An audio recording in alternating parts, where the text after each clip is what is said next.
Maulana Azad national fellowship चालू करो, चालू करो, चालू करो, मान फेलोशिप चालू करो, चालू करो, चालू करो, मान फेलोशिप चालू करो, चालू करो, चालू करो, RGNF चालू करो, चालू करो, चालू करो, RGNF चालू करो। चालू करो, चालू करो। शिक्षा पे हमला नहीं सहेंगे, नहीं सहेंगे, नहीं सहेंगे, छात्रों पे हमला नहीं सहेंगे, नहीं सहेंगे, नहीं सहेंगे, यूनिवर्सिटी पे हमला नहीं सहेंगे। नहीं सहेंगे, नहीं सहेंगे। इंकलाब जिंदाबाद, जिंदाबाद, जिंदाबाद, छात्र एकता जिंदाबाद, जिंदाबाद, जिंदाबाद, छात्रों पे हमला मुर्दाबाद, मुर्दाबाद, मुर्दाबाद, छात्रों पे हमला मुर्दाबाद, मुर्दाबाद, मुर्दाबाद, शिक्षा मंत्री मुर्दाबाद। मुर्दाबाद, मुर्दाबाद। साथ जय भीम। मैं हूँ इंजीनियर स्नेहा और आप देख रहे हैं द थिंग। इस वक्त हम हैं BBAU में, बाबा साहब भीमराव अम्बेडकर यूनिवर्सिटी, जो कि लखनऊ में स्थित है, एक सेंट्रल यूनिवर्सिटी है। और यहाँ पर आज 9 जनवरी फातिमा बीबी शेख इनका जयंती समारोह मनाया जा रहा है और SFI के माध्यम से ये जयंती समारोह मनाया जा रहा है। देख सकते हैं मैं जिन तस्वीरों को आपको दिखा रही हूँ, ये सावित्रीबाई फुले हैं, जिन्होंने इस देश के अंदर मनुवादी व्यवस्था को चुनौती दी और इनका साथ सहयोग जिन्होंने दिया वो दूसरी महिला, पहली मुस्लिम शिक्षिका फातिमा शेख है। और इस देश के अंदर मनुवादी व्यवस्था को जिसने सबसे पहले चैलेंज करने का ठाना, वो महात्मा ज्योतिराव फुले यहाँ पर मौजूद है। उनकी तस्वीरों के रूप में इन तमाम महानुभावों को यहाँ रखा गया है और उसके माध्यम से SFI जो संगठन है, ये एक विद्यार्थियों का संगठन है और इसके माध्यम से कुछ इस जयंती के मौके पर कुछ विचार विमर्श किया गया। बता दें कि लोकतंत्र में विमर्श करना बहुत ज़रूरी है, क्योंकि सरकारें जो बनती है वो विमर्श के माध्यम से बनती है। आप क्या सोचते हैं, कैसे सोचते हैं, किसी भी मुद्दे पर आपका क्या ख्याल है, उस चीज़ों से ही जो है बात बनती है लोकतंत्र में। और यहाँ पर एक विमर्श हो रहा था और वो विमर्श हम सुन रहे थे, जिसमें ये समझ आया कि छात्रों की अपनी अपनी समस्याएं हैं। उन समस्याओं को लेकर आज SFI भी चर्चा कर रहा था। तो मैं आपको उन लोगों से ही बातचीत करवाऊंगी कि आखिर किन मुद्दों को लेकर विद्यार्थी यहाँ पर एकत्रित हुए। क्या बताएंगे आज के इस मौके पर आपके संगठन के माध्यम से आप जो मांगे कर रहे हैं, मौलाना आज़ाद जो फेलोशिप है वो बंद की गई है, उस पर आप चर्चा कर रहे थे। मैं चाहूँगी कि आप डिटेल में हमारे दर्शकों को बताएं। हम लोग स्टूडेंट्स फेडरेशन ऑफ इंडिया से हैं, बाबा साहेब भीमराव अम्बेडकर यूनिवर्सिटी से। आज के हालात जो हैं देश के, जिसमें पब्लिक एजुकेशन पे लगातार बढ़ते हमले, NEP का जो इन्होंने लागू किया है NEP, उसका विरोध हम लोग भी करते आए हैं, SFI करता आया है। और इन्होंने उसी प्राइवेटाइजेशन के सिलसिले में मौलाना आज़ाद नेशनल फेलोशिप और जो इनका कम्युनल प्रोपागेंडा है हमारी केंद्र सरकार का, उसको चालू करते हुए इन्होंने माइनॉरिटी पे जो लगती थी एक मौलाना आज़ाद नेशनल फेलोशिप, उसको ख़त्म कर दिया है, ये कहते हुए कि वो अलग अलग जगह पे, मतलब अलग अलग स्कॉलरशिप्स को ओवरलैप करता है। मगर ऐसा केस नहीं है, क्योंकि बहुत जगह पे स्कॉलरशिप्स, OBC स्कॉलरशिप्स मिलती हैं और मुस्लिम कम्युनिटीज़ या अदर कम्युनिटीज़ जो हैं, माइनॉरिटी कम्युनिटीज़, उनमें बहुत अधिकतर जो कम्युनिटीज़ हैं वो OBC में नहीं आती हैं।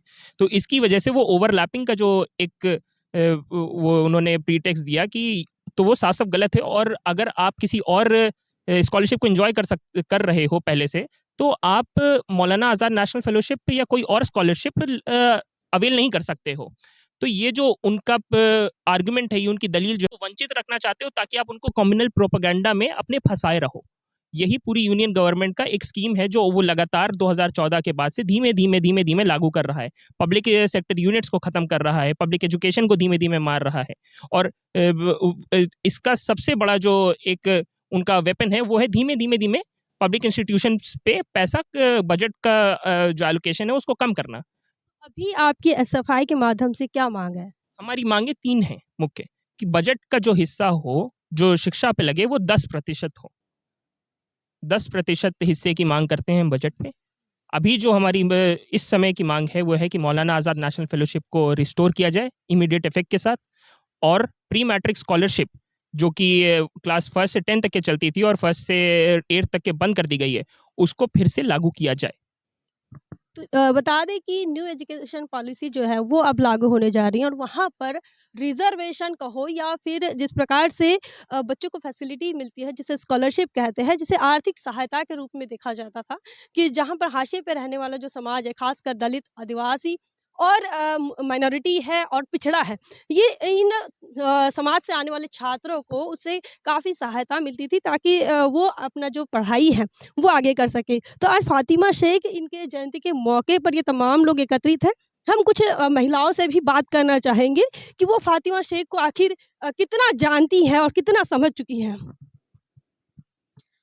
जैसे हमें पता है कि फातिमा शेख तो फर्स्ट माइनॉरिटी फीमेल टीचर है इंडिया के, और आज उसके बर्थडे पे ही हम इसके बारे में कि जो एमएएनएफ के जो रिस्टोरेशन है उसके बारे में हम प्रोटेस्ट कर रहे हैं कि वो बहुत माइनॉरिटी कम्युनिटीज़ जो हैं इससे बेनिफिटेड थे। कि हमें पता है कि जो मार्जिनलाइज्ड कम्युनिटी से जो आ रहा है वो इतना भी उसका फिनेंशियल सिचुएशन इतना भी अच्छा नहीं है कि वो ये एमएएनएफ से बहुत वो उसका बेनिफिट हुई थी। लेकिन अब उसको नहीं हो रहा है। हमें तो पता है कि यूनियन गवर्नमेंट क्या चाहता है इससे कि क्या चाहता है? सच में क्या चाहता है कि वो बता रहे हैं कि रीज़न जो वो बता रहे हैं कि ओवरलैप कर रहे हैं, और ये तो बिल्कुल झूठ बात है। वो तो हमें पता है कि जो बच्चे के साथ जेआरएफ हैं, वो एमएएनएफ नहीं ले सकते। और जी, इस देश के अंदर महिलाओं को पढ़ने-लिखने का अधिकार नहीं था और आज की तारीख में जो महिलाओं के साथ-साथ शुद्ध अतिशूद्रों को जिसे एससी, एसटी, ओबीसी माइनॉरिटी कहते हैं, उनको भी पढ़ने-लिखने का अधिकार नहीं था। आज मिल रहा है और मिलने के बाद भी इस प्रकार से स्कॉलरशिप बंद होना या फिर रिज़र्वेशन की सीटों को ईडब्ल्यूएस के नाम पर भर देना या अनरिज़र्व कर देना, इसको देखती हैं आप कहीं पर इसको कनेक्ट कर पा रही है इसको? हाँ, बिल्कुल कि ये सब जो स्कॉलरशिप हमें इंट्रोड्यूस किया है इसीलिए कि वो माइनॉरिटीज़ को इंक्लूसिवनेस फ़ील हो जाए कि बाकी सबके साथ उसका भी जो हक है एजुकेशन की वो मिल जाए। लेकिन अभी तक माइनॉरिटीज़ इतना भी बड़ा नहीं है हमारे देश में, इतना भी इंक्लूडेड नहीं है, तो ये स्कॉलरशिप जो ख़त्म कर रहे हैं उसके इंक्लूसिवनेस को ही अफ़ेक्ट करेंगे। तो हमें आज आज फ़ातिमा शेख जो इसके लिए जो काम किया है, माइनॉरिटीज़ और मार्जिनलाइज्ड कम्युनिटीज़ के लिए ही काम किया है। जो वुमेन थे, जो ओबीसी, एससी, एसटी सब जो कम्युनिटीज़ के थे, उसके एजुकेशन के लिए ही वो काम किया है। और हम जो 192 इयर्स पहले नहीं, वो आज उसका 192 बर्थ एनिवर्सरी है, और इतने वर्ष पहले जो उन्होंने काम किया है, वो अभी तक उसके फ़ायदा हमें नहीं मिल रहा है। देखिए एक महिला इस देश के अंदर जो कि मुस्लिम समाज से आती है और साथ ही महिला भी आती है। इस देश की व्यवस्था ने महिलाओं को भी गुलाम बताया, साथ ही एक मुस्लिम होना भी इस देश के अंदर जहाँ सांप्रदायिकता एक मुद्दा है, हिंदू राष्ट्र, हिंदू राज, राम राज, ये जो मुद्दा है, ऐसे में एक मुस्लिम महिला होना भी अपने आप में बहुत ही अलग अलग प्रतीत करता है और ऐसे में इस देश के अंदर इस व्यवस्था को चुनौती देने का काम अगर फ़ातिमा शेख करती है, तो उन्हें उनके हिस्से में आप ही देखिए कि कितनी प्रसिद्धि आई है, कितना उन्हें मान-सम्मान आज की तारीख में मिला है। लेकिन कहीं न कहीं जहाँ पर आज जो एससी, एसटी, ओबीसी के बच्चे पढ़ रहे हैं, माइनॉरिटीज़ के बच्चे पढ़ रहे हैं, वो लोग जो है कुछ अपने महापुरुषों को ज़मीन से निकाल कर बाहर लेकर आ रहे हैं और ऐसे तस्वीरें लगाकर उनकी जयंती के मौके पर अपने मुद्दों की खातिर अपने न्याय के लिए बात कर रहे हैं। आएँगे आज के मौके पे। आज के मौके पे हम यही बताना चाह रहे हैं कि जितने भी हमारे सामाजिक न्याय के रास्ते खुले थे, उनको कम किया जा रहा है। इसका एक प्लान्ड वे था। पहले हमने यूपी गवर्नमेंट से शुरू करते हैं कि वहाँ पे रिज़र्वेशन इम्प्लीमेंटिंग बात होती है। जो पॉलिटेक्निक कॉलेज थे, वहाँ पे ये है रूल है कि सर्टेन राउंड के बाद आपको रिज़र्वेशन नहीं मिलेगा। 5 राउंड, 6 राउंड, 7 राउंड मतलब 5वें राउंड के बाद तो आपको नहीं मिलेगा रिज़र्वेशन। वही प्रक्रिया को अब सेंट्रल यूनिवर्सिटी ने अडॉप्ट कर लिया है कि आपको जो पेड सीटें पहले इन्होंने निकाली, उसके बाद ये कह रहे हैं कि अगर पेड सीटें नहीं भरती हैं, तो आपको हम ये उसमें दे देंगे, यूआर कटिंग दे देंगे। उसमें क्या हुआ, पेड सीटों क्या हुआ कि उसकी फ़ीस 40,000 रुपए, एक राउंड में बुलाया बच्चे को, आप एससी कैटेगरी से आए, एडमिशन लीजिए, नहीं 40,000 दे पाए, दूसरे राउंड, तीसरे राउंड में उसको यूआर दिया, यूआर के पास पैसा है, उसने पढ़ लिया। तो ये अब यही हो रहा है कि अब आरजीएनएफ की बात आई, आरजीएनएफ फिर 2016 के बाद 19 तक आरजीएनएफ दिया ही नहीं। अब इन्होंने कहा कि जो नेट निकालेगा, जिसका जेआरएफ है उससे थोड़ा-सा जो कम होगा, उसको एनएफएससी दी जाएगी। उसमें क्या होगा, जो बच्चे पता लगा पीएचडी कर रहे हैं कि नहीं कर रहे हैं। पहले ऐसा होता था कि जो पीएचडी कर रहे हैं उनको आरजीएनएफ मिलता था। ये जो एसटी कैटेगरी में इन्होंने रूल नहीं चेंज किया, बस इन्होंने एससी कैटेगरी में रूल चेंज किया। तो आरजीएनएफ अब क्या हो रहा है इस टाइम, आरजीएनएफ जो जिनको जेआरएफ नहीं मिल रहा उनको आरजीएनएफ मिल रहा, थोड़ा-सा नीचे मेरिट करके आरजीएनएफ दे रहे हैं। इससे उन बच्चों का नुकसान हो रहा है जो पीएचडी कर रहे हैं। उससे क्या हुआ कि पहले जो सीटें आपको आरजीएनएफ की सीटें मिलती थी, इस रूल के तहत आरजीएनएफ की सीटें बहुत कम हो गई। इस तरह से उस पे हुआ तो बच्चों को नो कोई आंदोलन नहीं हुआ। अब मौलाना आज़ाद फेलोशिप इन्होंने कह दिया कि ये ओवरलैप कर रही है। ओवरलैप कैसे कर रही है भाई? इस किसी सीधा सा आपने एक रूल बना के रखा है कि जो एक स्कॉलरशिप पा रहा है और दूसरी स्कॉलरशिप कोई भी ले सकता हाँ, तो दूसरी नहीं पा रहा है। ये इवन तो प्राइवेट स्कॉलरशिप जैसे बायर की स्कॉलरशिप है वो तो एचओडी से साइन करा के पूछती हैं कि भाई अगर आपने कोई स्कॉलरशिप ले रहे हैं गवर्नमेंट की तो हम नहीं देंगे। तो इस सेंट्रल गवर्नमेंट को क्या प्रॉब्लम है एक स्कॉलरशिप में? बस इनको मामला था कि इसको किसी कोई भी कुतर्क दे के इसको बंद कर देना। है। ये इस प्रकार से अगर विद्यार्थियों के साथ अन्याय हो रहा है या फिर जानबूझकर किया जा रहा है, क्या लगता है कोई इंटेंशन लगता है इस पर इसके पीछे कोई हाँ, इंटेंशन वही है कि हाशिए पे खड़े समाज को फिर हाशिए पे ही रखना है। आगे नहीं आने देना, सामाजिक न्याय को एकदम सकरा कर देना है। कुछ लोग जो आ गए हैं, सो आ गए हैं, अब नहीं आने चाहिए। अब हम सत्ता में, अब हम ही सत्ता में रहेंगे। नहीं आएँगे तो क्या होगा? नहीं आएँगे तो हालात फिर आप देख रहे हैं कि कुछ लोग घरों में कप रख देते हैं, तो उसके बाद सुबह एक नौकरानी आती है, उनका कप धोती है। तो वही प्रक्रिया को ये दोबारा लाना चाहते हैं कि कुछ नौकर बने रहें, कुछ नौकरानी बने रहें, यही बात है। और भी कुछ छात्र हैं, उनसे बातचीत करेंगे। क्या नाम है आपका? जी, शुभदीप सुर। शुभदीप, मैं जानना चाहूँगी कि फ़ातिमा शेख को आप इसके पहले जानते थे? जी, मैंने ये क्लास 8 में उनके बारे में पढ़ा था कि वो एक माइनॉरिटी टीचर है देश की पहली, और उन्होंने वुमेन एजुकेशन के ऊपर बहुत सारे काम किए हैं, उनके लिए सोशल रिफॉर्मर थे। तो वही कहाँ से आते हैं आप? जी, मैं वेस्ट बंगाल से। वेस्ट बंगाल से आते हैं और आपने 8 में पढ़ा था। तो इसके पहले जैसे हैं फ़ातिमा शेख जैसे जो आंदोलन कर रही थी, तो इस आंदोलन का जिन लोगों के लिए उन्होंने आंदोलन चलाया, आज की तारीख में उनके साथ जो अन्याय हो रहा है और आप जानते हैं कि तमाम लोग जो चर्चा कर रहे हैं, उसको लेकर क्या सोचते हैं? जी, एक बात तो ये है कि हम आज जिस समाज में आए हैं, ये तो एक संघर्ष के माध्यम से आए हैं, जिसमें फ़ातिमा शेख जैसे ज्योतिबा फुले, सावित्रीबाई फुले, उन्होंने राजा राममोहन राय, ऐसे बहुत सारे लोग थे जिन्होंने संघर्ष के माध्यम से उन्हें तो ऐसे ही नहीं मिल गया था। उन्होंने संघर्ष के माध्यम से इस समाज को बनाया, महिलाओं को महिला माइनॉरिटीज़ को एजुकेशन के लिए, जो एससी-एसटी के लोग हैं, उनके लिए लड़ाई लड़ा था। तो एक संघर्ष के माध्यम से हम आज के इस समाज में आए हैं। इससे ऐसा नहीं कि हमारा समाज बहुत कुछ बेहतर हो गया, लेकिन पहले से बेहतर हुआ है। हम आगे बढ़ रहे हैं। लेकिन आज के टाइम पे जिस तरीके से शिक्षा के ऊपर हमला, जो न्यू एजुकेशन पॉलिसी है, वो एक तरीके से प्राइवेटाइजेशन को भी बढ़ावा दे रही है। और एक नया सिस्टम लाया है कि एक सेंट्रलाइज्ड एंट्रेंस एग्ज़ाम किया जाए। इससे जो रीजनल बोर्ड्स है, उनके जो स्टूडेंट्स हैं, उनके ऊपर हमला हो रहा है। आप अगर गवर्नमेंट की रिपोर्ट देखेंगे तो हर 3 घंटे में एक स्टूडेंट इंडिया में सुसाइड कर रहे हैं। तो स्टूडेंट सुसाइड रेट भी बढ़ रहा है। तो ऐसा तो नहीं कि ये लोग ऐसे ही मतलब खुश होके सुसाइड करने जाते हैं। सुसाइड करना कोई आम बात नहीं है। तो ऐसा क्यों है? तो ये एक तरीके से हमारे समाज को जो है वो आगे ले जाने के बजाय पीछे ले जा रहे हैं। तो ऐसा तो ये तो कोई अच्छी बात नहीं है ना। हम वो इस संघर्ष के माध्यम से हम आए हैं, और ये संघर्ष के माध्यम से हमें इस पहले तो जितना मैं अचीव किया है उसे रोकना रक्षा करना होगा, और हम इससे बेहतर ज़िंदगी चाहते हैं। हम इससे बदतर ज़िंदगी नहीं चाहते हैं। और आज के टाइम पे अनएम्प्लॉयमेंट रेट पे आप गारंटी भी नहीं है कि एजुकेशन के बाद एम्प्लॉयमेंट मिलेगा कि नहीं, और अगर नहीं मिला तो उसके साथ क्या होगा। हो सकता है वो तब सुसाइड कर ले, मतलब गारंटी नहीं है, और उस समय उनके माता-पिता के ऊपर या उनके फैमिली के ऊपर क्या बीतेगा। तो ये तो बहुत ही चिंता की बात है। देखिए राहुल, रोहित वेमुला एक मामला जो है वो हमारे सामने आ चुका है। हैदराबाद सेंट्रल यूनिवर्सिटी का ये मामला रहा और उसके बाद लगातार जो है वो पूरे देश के अंदर खासकर सेंट्रल यूनिवर्सिटीज़ के, क्योंकि ये मामले बाहर आते हैं, राष्ट्रीय मामला बन जाता है। तो ये भी सुसाइड रेट भी बढ़ रहा है और ये भी चिंता की बात है कि ये एजुकेशन सिस्टम की वजह से होता है। कई बार प्रोफेसर्स के जातिवादी रवैये की वजह से भी होता है। प्रोफेसर के जिस प्रकार से ट्रीट करते हैं बच्चों को, उस वजह से भी होता है। और भी 2 छात्र हैं, बात करेंगे आप? क्या बताएँगे आज के मौके पे? हम सिर्फ एक सवाल पूछना चाहेंगे। यदि यदि स्कॉलरशिप या फेलोशिप में ओवरलैपिंग हो रही है, तो इसमें गलती बच्चों की है? गलती है कहीं न कहीं हमारे प्रशासन सिस्टम की है। तो इसका मतलब ये नहीं है कि हम अपनी गलती को सुधारें नहीं, उसको बंद करके ख़त्म कर दें। गलती खुद किए हैं और गलती बच्चों को खुद सज़ा की मिल और सज़ा दी जा रही है बच्चों को। ये हम एक सवाल सबसे पूछना चाहते हैं। बाकी आप क्या बताएँगे?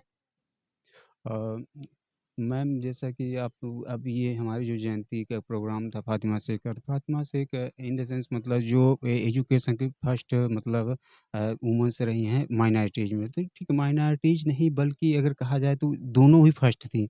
अब सावित्रीबाई दोनों फूले अब वो भी थे।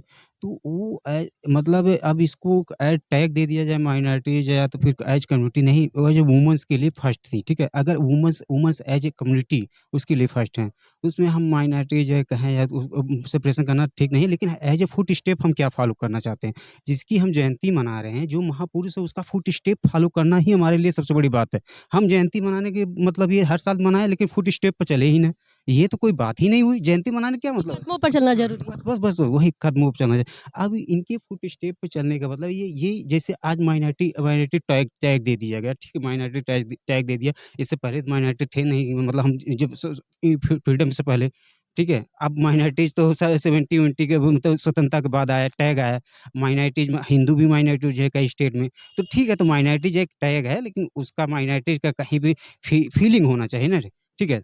तो अब देखिए यहाँ पे मौलाना अब्दुल मुझे जो मौलाना स्कॉलरशिप है मौलाना, तो यहाँ पे एज़ हिंदुत्व फ़ासिज़्म का एक सरकार है। ये फ़ासिज़्म आप हिस्ट्री का अगर स्टूडेंट रहे होंगे, तो फ़ासिज़्म का कॉन्सेप्ट है और उसको और फिर उसके बाद हिटलर का नाज़ीवाद का कॉन्सेप्ट।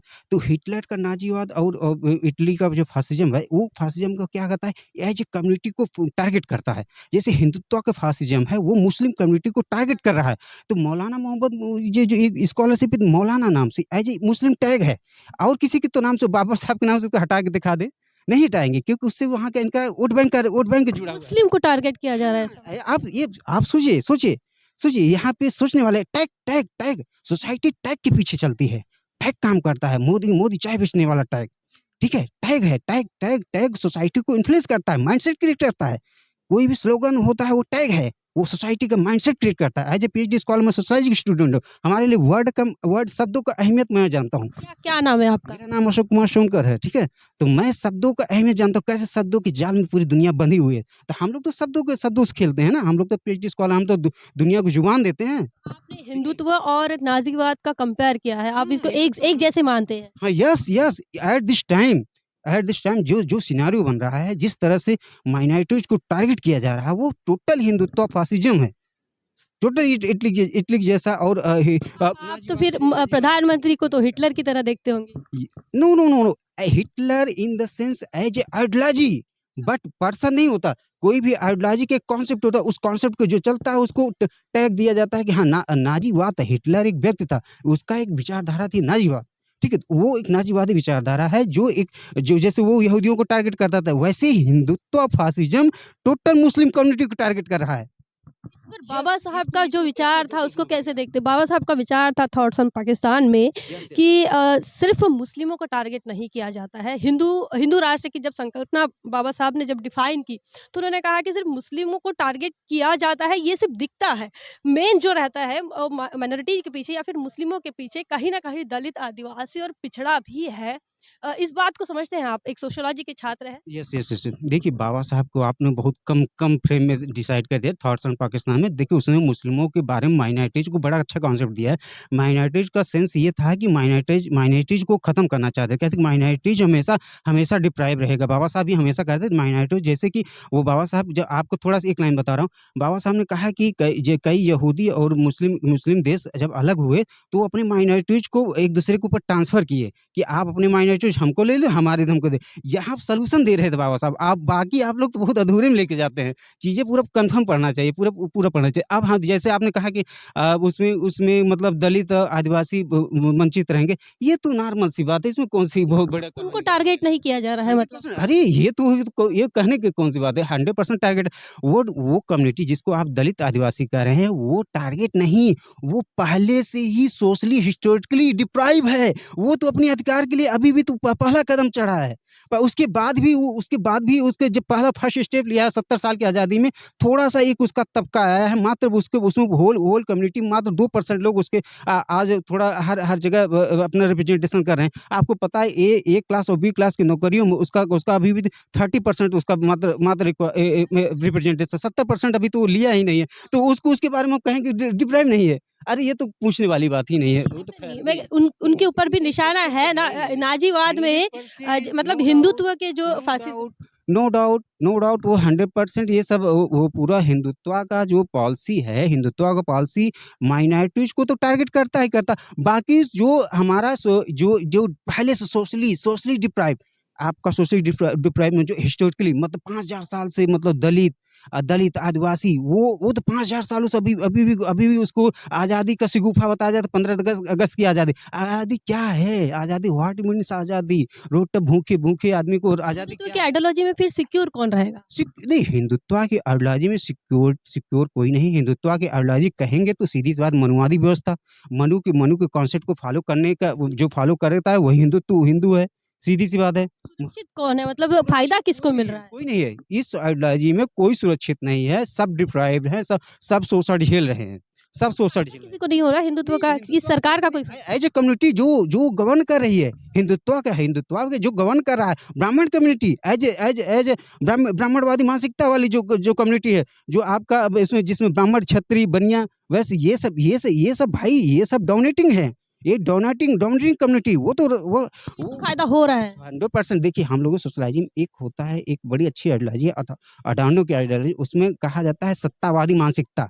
तो जो अथॉरिटेरियन पर्सन जैसे राजा का लड़का राजा क्यों बनता है? उसके अंदर वो माइंडसेट, वो कल्चर डेवलप हो जाता है, वो राजा ऑटोमेटिक बन जाता है क्योंकि अथॉरिटेरियन माइंडसेट है। वो ऑटोमेटिक वो सत्ता के बारे में ही सोचने लगता है।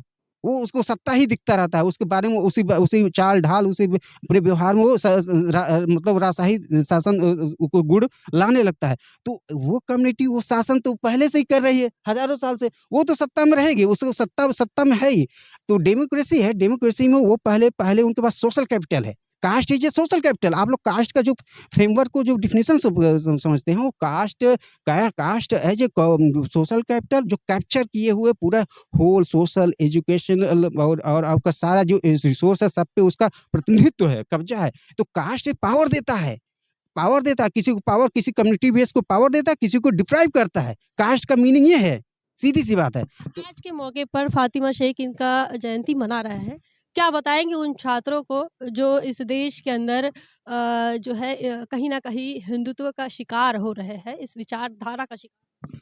हिंदुत्व फ़ासिज़्म का जो शिकार हो रहे हैं, सीधी-सी बात हिंदुत्व फ़ासिज़्म का एक ही सॉल्यूशन ये हो सकता है कि हम डेमोक्रेसी में हैं। डेमोक्रेसी में एक बहुजन आइडियोलॉजी होती है, जहाँ पे बहुसंख्यकवाद हावी रहता है। तो आपको अब देखिए हिंदुत्व फ़ासिज़्म में वो अल्पसंख्यक हैं, लेकिन वो पूरे बहुसंख्यक पे राज कर रहे हैं।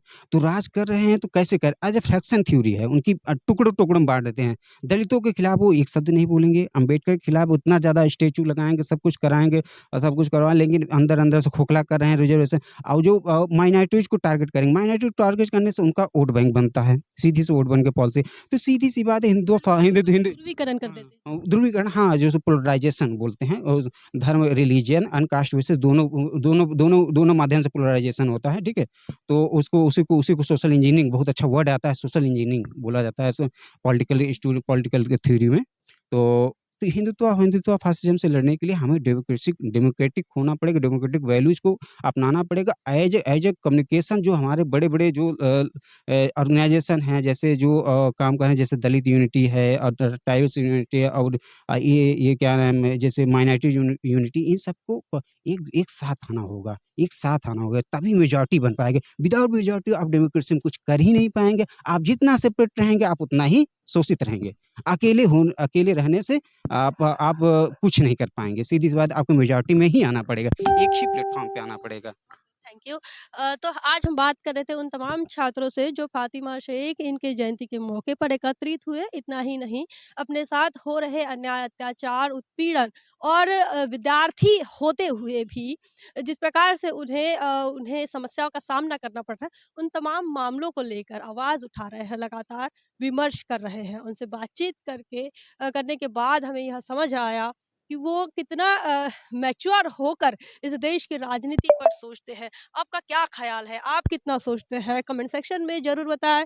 बने रहे द थिंग पर। जय भीम, जय भारत। बहुजन विचारधारा को घर-घर तक पहुँचाने के लिए हमारे यूट्यूब चैनल को सब्सक्राइब करें, लाइक करें, कमेंट करें, शेयर करें और बेल आइकन की घंटी दबाना ना भूलें।